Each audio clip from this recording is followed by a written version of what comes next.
Hello. Yes, we can hear you.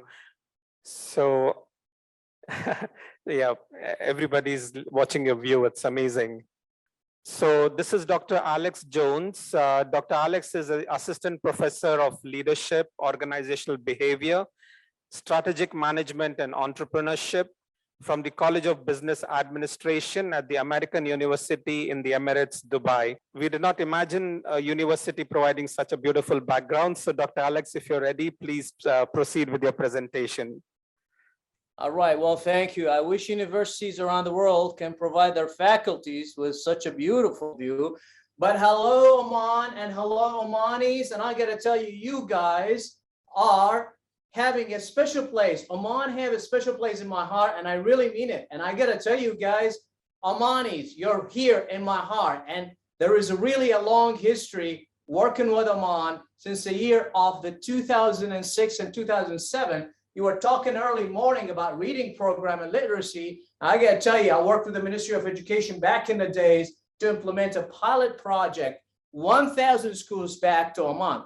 There was a wonderful question that was raised a while back by one of the audience asking about how are we going to handle the resistance of people? And that brings my presentation to you guys. Well, here it is. Here is the issue. Robots don't fight. We don't know yet. The idea behind it exactly is not explored. Conflict happens in our daily life on constant basis, right? But before I get into the nitty-gritty of everything, my name is Dr. Alex Jones. I am the assistant professor of leadership, organizational behavior, strategic management, and entrepreneurship. I'm also a certified coach and a trainer on leadership, certified by the John C. Maxwell. And I'm also the writer and co-author of one and only title in the world titled This Leadership. So all the way here, my hometown is in San Diego, California. I'm here working in Dubai at the moment. And I got to tell you guys, start this session with a beautiful vibe. I know you guys have been exhausted, but I'm going to make it enjoyable to you. I wanted to fly in Oman, and I apologize. And hopefully next time I'll be guys with you face to face. Now, before we start this session, I want you to tell yourself, I am awesome. Not me, you. I want you to tell yourself, I am awesome. And I want to hear the crowd. All right. I'm assuming that you guys said it, but we are awesome. Okay, good. And if you said it to yourself, I want you just to talk to the person next to you, turn to them and tell them, you are awesome, left and right, behind and front. Tell them you are awesome. I want to hear the cheer in the crowd. Come on, guys. All right, I'm assuming you guys started it. Okay, well, let's talk about here, start our session with a conflict management. I want you to look at this quote, all right? Take a breath, inhale, and then exhale, and then read this quote. It's our decision, not our condition, that determine the quality of our life. John C. Maxwell. COVID-19, everybody is talking about it. We're tired, we're hearing it in the news, and the reality of the fact, guys, we can't control anything that is external.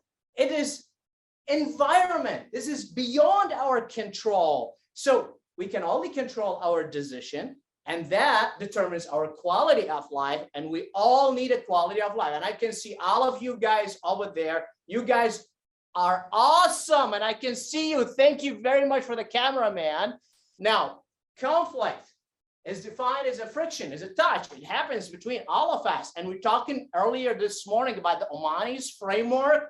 We're talking about the Omani national framework. I am tapping into the practical part, the practical skill of that. And the reality of the fact is that conflict can happen. It can happen in a house, it can happen with your significant others, with spouses, in a workplace, outside. You go and buy something, groceries or anything, you have conflict. I want to remind you, robots do not have conflict yet. Maybe they will in the future. Maybe they're bumping into each other. They want to regulate lots of things. And I enjoy the panel presentation of one of the people. They have a team of robots, and I was like, wow, this is really amazing. Okay, now here it is. What kind of type of conflict we're talking about? I want you guys to remember, when we have a conflict, we're going to understand what kind of conflict we're going to have in our life, and the reality of the life is really getting difficult day after another. Don't ever think that robots is going to really make your life easy. In fact, it's going to, push a lot of, challenges into your life, and employees, they have a lot of conflicts. So one type of conflicts here is we're talking about in general. It's called the intrapersonal. And the intrapersonal conflict, think about it. It's our conflict from the inside. It's us having a conflict with ourselves. And all the time, we think and we say to ourselves, we make a decision today. Remember the quote? It's our decision that determine the quality of our life. Guess what? If we make a decision and we always say to ourselves, did I make the right choice or not?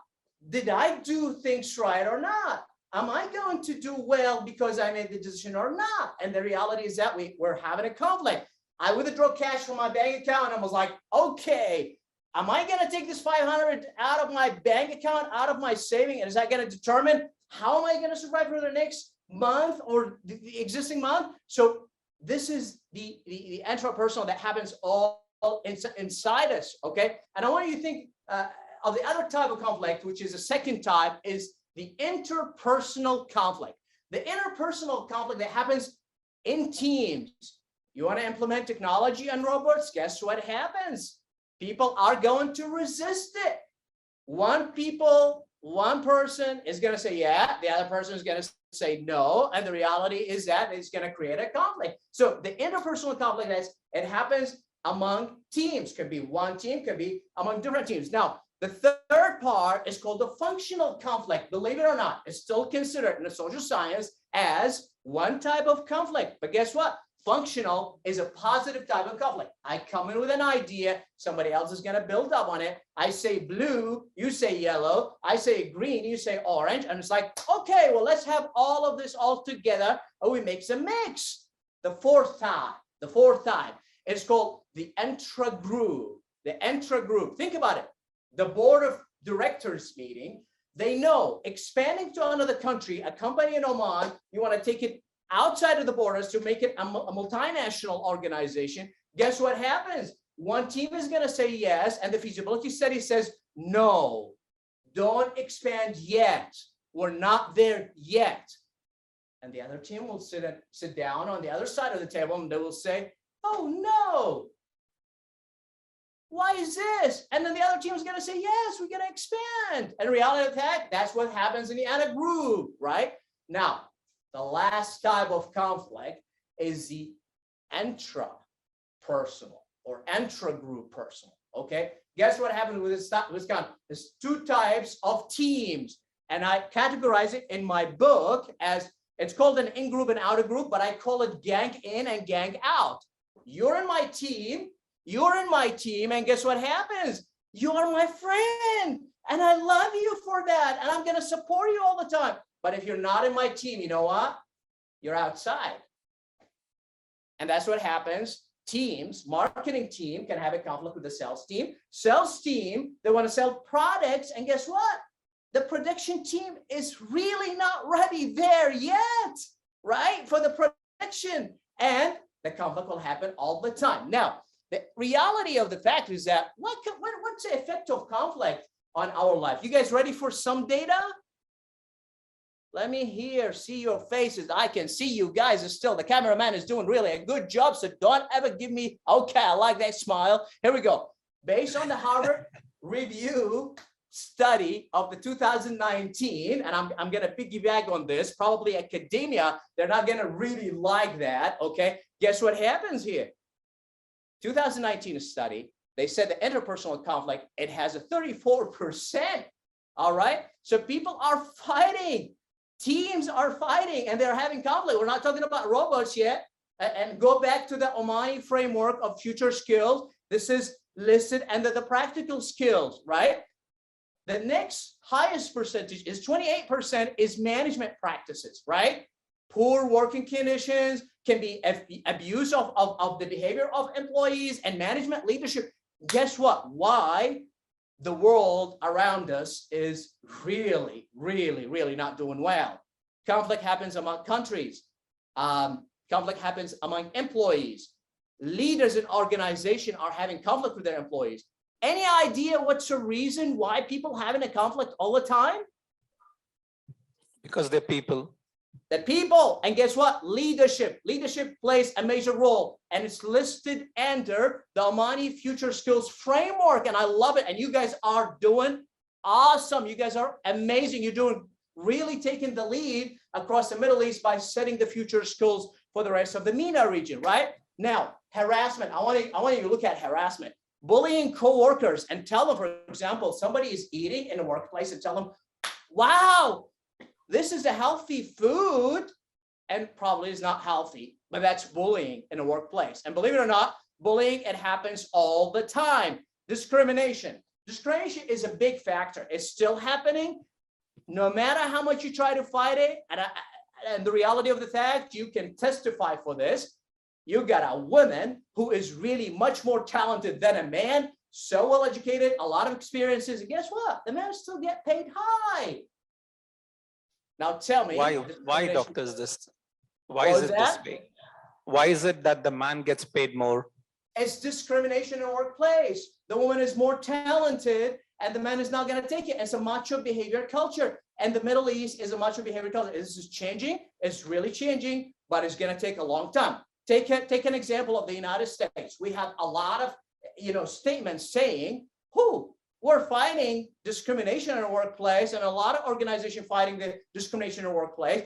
They're not there yet. The problem is that there's a lot of discrimination happening. That's why you find a glass ceiling is not over yet. And these are all management practices and concepts for those who are heading faculty and they are in management practices or leading organization. The last factor I want to talk about, employee turnover. The problem is that it's a 10%, but any turnover of your employees is really poor when it reaches the 2%. And guess what happens? Guys, don't let your employees go away. You are training them. You're spending a lot of efforts and time and energy on them. Guess what happens? When somebody leaves, they leave because they're not happy. And a lot of people really don't think about it. Guess what happens? They're not going to stay. And leaders play a major factor. Leaders are the cause for all of what happens of the employees turnover, high turnover or low turnover, name it. So you are all responsible, and you are all responsible, and you are all responsible for what is happening in the turnover industry, right? Now, let's move forward here. How do we combat that conflict? It's a combat, and I use a military term, combat, because we need to reduce it. We need to combat it. And the reality of the fact here, number one factor here is communication. We did not communicate with each other. We use technology. You got spouses, they have a lot of conflict in the house. And the reason why they can't figure out why they're fighting, significant others, right? Or you got a conflict among employees because they don't talk. Second part is active listening. Guys, man, we are terrible in listening. And I got to tell you, I'm sorry, guys, all the men around here in this room, including myself, we're not good listeners. No matter how much we spend a lot of efforts and time, you got to spend a lot of time to develop this kind of stuff. So listening to understand is not the same like listening to speak. And there is really a thin line between those. And everybody claims, yeah, I'm a good listener. And they're showing their muscles, whether men or women. And guess what? Women are much better at listening than their counterparts as males. Now, the third part I'm going to talk about is training. If you don't know how to train your employees how to handle conflict and bring fun in the workplace, guess what? You're going to stay behind, and you're going to have a lot of people leaving you. Goodbye. You're losing your employees. Your turnover is an important factor. You guys have to look at it. I'm going to conclude with 3 factors, guys. 3 factors. Compromise, faith, and believe. I'm going to repeat, compromise, faith, and believe. Compromise with the people around you. Compromise with your employees. Compromise with anybody that you want to have in conflict, and take a breath and then say, you know what, take a moment, pause. Take a breath, inhale and exhale, usually 3 times is really the normal thing, and say, is it worth it? And we're talking about compromise for real. Faith. Have faith in them. They will have faith in you back. And remember, have faith in the people, whether they are really young graduates, new employees joining your organization, they have experience and no experience. And guess what? Have faith in them so they can have faith in you. And the last thing is that believe. Believe in the people in your circle. Believe in yourself. Give them an opportunity. If you believe in them, they will believe in you back. And believe me, it is reality. Last thing, but not least, I gotta tell you, I am the president of the National Leadership Association. Feel free to visit us on the www.nationalleadershipassociation.org. Subscribe to the newsletter, right? And then we get update on weekly basis. These are my 2 books that I publish, which is, one is here. We can ship anywhere around the world, right? And this leadership is one and only title in the world.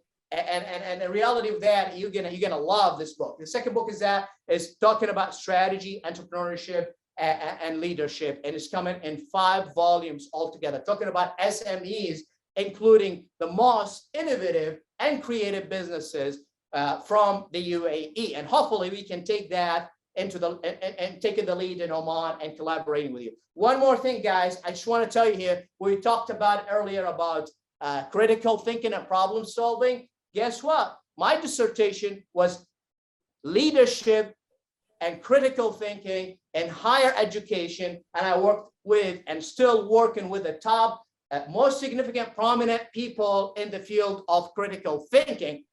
Reality of the fact here, we all are responsible for that. We're not really yet there in a critical thinking, but I'm so happy that seeing Oman is taking the lead in critical thinking. Guys, if you have any questions for me, I'm happy to answer. Much love to you. I'm done with my presentation. Please feel free to connect with me on LinkedIn under Dr.Dr.AlexJones, PH.D. I'm going to repeat, Dr.Dr.Alex, A-L-E-X, Jones, J-O-N-E-S, PH.D. And I would be really happy to connect with some of you. Have a wonderful day. Much love to you, Oman. And if I'm given a choice to retire for the rest of my life, I will choose Oman for sure, with no brainer. I'm choosing Oman over California even, believe it or not. So hopefully to connect with all of you guys. And if you have any questions, I'm here and happy to answer any of your questions. Thank you, Dr. Alex Jones. My pleasure. Yeah, how many of you in the audience would like to have Dr. Alex Jones come physically to our next conference? All of you. I can see the hands. Why are you not telling them? How many of you would like to give me an offer similar to the previous people that you said that to them? You're not saying that to me. I'm heartbroken right now. I'm just kidding. Doctor, the guys who can give the offer were in the morning time. So when you come here, you'll have an offer. I blame you for not screwing me over there in the morning session, but it's all good. Yeah, no, we'll reach the message because the recording will go to the people who were there in the morning who can afford you. Absolutely. Absolutely. Yeah. Absolutely. Doctor, can you say something? Say I'm awesome. You are awesome. And you guys are No. Say you awesome. I am awesome. Say that you are awesome. I am awesome. You are awesome. All of us here are awesome. Okay. Thank you so much, Dr. Yes. Alex. That was really wonderful. Mashallah, you have a lot of energy. You have a persona. You dressed up very well. You have a great background. We didn't expect this from our, I don't know what to say. Usually we see academic people as a lot of books, a lot of information, but you have a different person on Outlook. So that's really good. We would definitely would like to have you, Dr. Alex, for our next conference. I have Amar, my CEO here. So yes, we would like to have you here. And what I want to ask is, if anybody here has a question for Dr. Alex, please ask. This is an opportunity to understand a bit more of what he has said. I have one question, Dr. Alex. Sure. The way you spoke, everyone really enjoyed it, and you had so much energy. And you were talking kind of about all the negatives that working with people includes and comes with, whereas with robots, we won't have any of these issues. But will we get bored working with robots? Do they have any personality? How can we kind of have a good working relationship and high quality of life when we start to work with robots?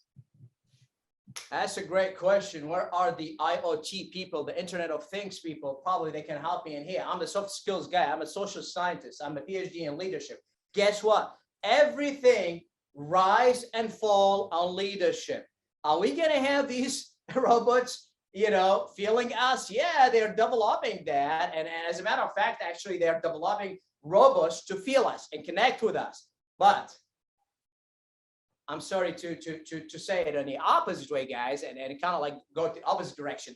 Nothing can substitute the human being. Guess what? A robot cannot do what I am able to do, maybe one day. And guess what? If I'm not able to listen to you well, and then connect with you, and that touch of a human being cannot be lost. Yes, there will be jobs going away, and that's what we talked about. There will be jobs created in the same time, but I really doubt that human being is going to go away, because our feelings, when we feel mad, sad, happy, joy, and fulfillment and achievement, robots, no matter how much you program it, it's not going to reach a level that who we are. We are a masterpiece of the universe you are in. Is basically God created you in a way that nobody can create a replica of you. Think about it this way.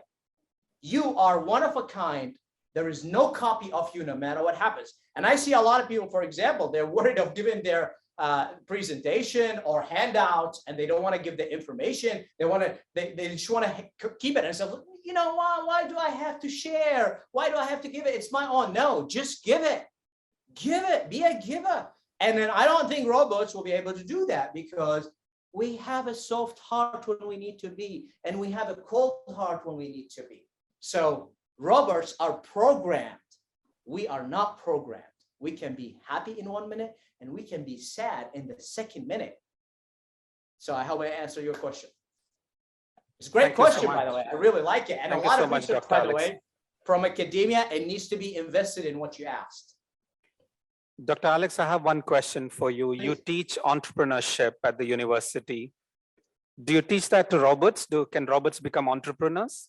That's a beautiful question. The question is here, we should ask ourselves, can we teach entrepreneurship to people to become an entrepreneur? If we're not able to master that on people, and I tell my students all the time, whether on a master degree level, whether if I mentor PhD students back in the United States, or if I teach in undergrads, or if I train people here in organization, government, semi-government, private sectors, I tell them, I'm not here to make you an entrepreneur. We're not able, if I teach you an entrepreneurship in a course, that's not going to work. You're not going to graduate and become an entrepreneur because you took a course with a prominent professor, whether myself or anybody else, right? Or an expert at the top of the world. All the time when I speak with my mentors back in the United States, and I always have mentors in different fields, and I want you to encourage your students to have mentors. If we're not able to teach people how to do an entrepreneurship in a very skilled level, entrepreneurship is an intuition, is a thing that you want to do, be a risk taker and get out of your shell. You were talking this morning, I followed all the presentations today, and you guys are really amazing. Guess what? We were talking this morning about getting out of the box. There was a presentation, and the professor was saying, we're not teaching people how to get out of the box, because I'm looking at the box, out of the box, in the box, out of the box. Is this what it is? No, we're not there yet. So, in the year of 2006, when the literacy program of a reading program started in Oman, that faded away, and that broke my heart because we started it back in the days, right? And then I hope that really continue, because this morning you said reading is the beginning of the word of Quran, right? And guess what? You were really talking about it. And guess what happens? It faded away. We're talking about 2006, 2007, right? I would love to come back and implement something in that arena, whether it's leadership, organizational culture, strategic management, or entrepreneurship. And guess what? There's a lot to be done. There's a lot to be done. It's not like a magic wand. It's like that. So hopefully, how can you teach us to read?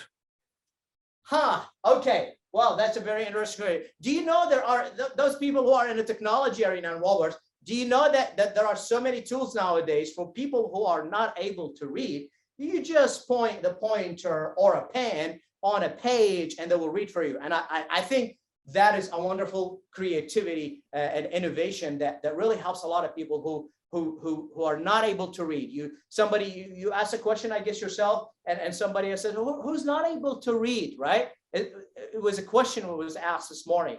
And guess what?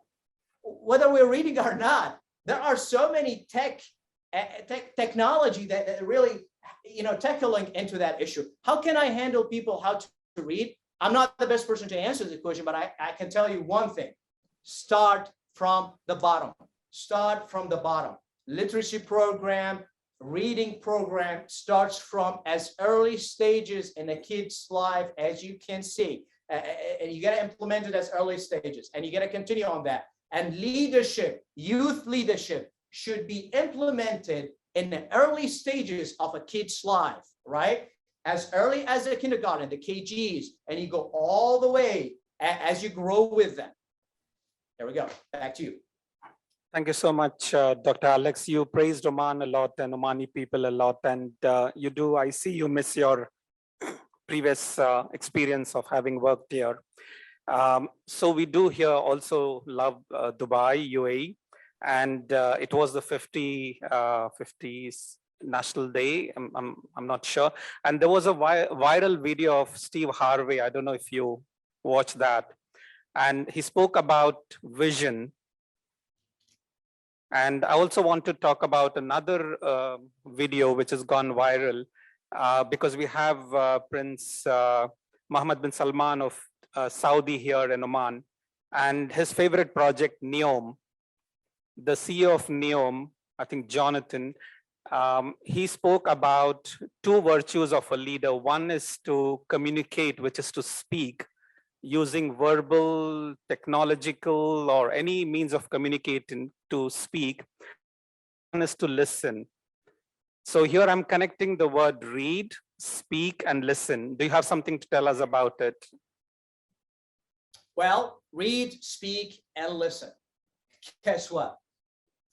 A lot of professors, a lot of speakers, they really have not mastered the skills of speaking. Speaking is a skill that you need to train your people. I've seen a lot of managers. I train a lot of people in the corporate world, and they're not up there to give them the buy-in. The buy-in is a process. You want to implement robotics models and technologies, you gotta have the speech that makes people convinced. You gotta get the buy-in. So that's speaking. And speaking to understand is different from speaking to listen. I'm just repeating this for the second time. The reason why, because there is a thin line, right? So read something, get that something. I'm a slow reader myself, and I'm not shy to say it. I used to be shy of saying it before. And guess what? I'm out there and tell my student, guys, it's okay if you're not able to read. And most of the time, the generation of the day, they're not able to read, right? We're taking it on a student, population, a small population. And it's okay to tell them that